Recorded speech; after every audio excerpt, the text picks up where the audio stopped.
What I am saying is that as long as heirs are under age, they are no different from slaves, although they own the whole estate.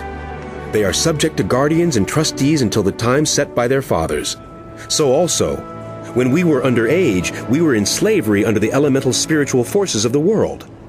But when the set time had fully come, God sent his Son, born of a woman, born under the law, to redeem those under the law, that we might receive adoption to sonship.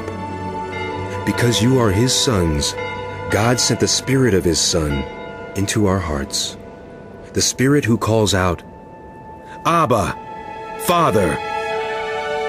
So you are no longer slaves, but God's children. And since you are his children, he has made you also heirs.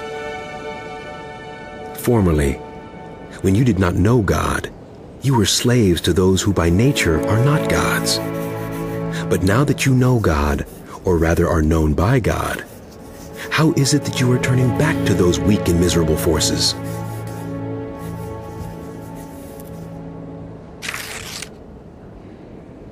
Do you wish to be enslaved by them all over again? You are observing special days and months and seasons and years. I fear for you that somehow I have wasted my efforts on you. I plead with you, brothers and sisters, become like me, for I became like you. You have done me no wrong. As you know, it was because of an illness that I first preached the gospel to you. Even though my illness was a trial to you, you did not treat me with contempt or scorn. Instead, you welcomed me as if I were an angel of God, as if I were Christ Jesus himself. What has happened to all your joy? I can testify that if you could have done so, you would have torn out your eyes and given them to me. Have I now become your enemy by telling you the truth?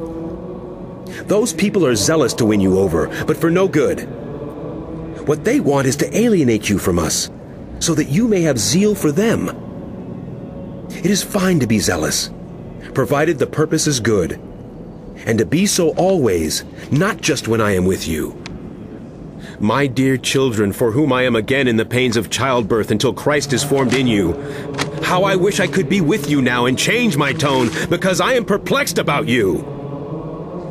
Tell me, you who want to be under the law, are you not aware of what the law says? For it is written that Abraham had two sons, one by the slave woman and the other by the free woman. His son by the slave woman was born as the result of human effort, but his son by the free woman was born as the result of a divine promise. I am taking these things figuratively, for the women represent two covenants.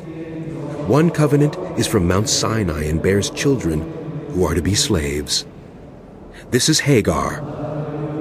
Now Hagar stands for Mount Sinai in Arabia and corresponds to the present city of Jerusalem, because she is in slavery with her children.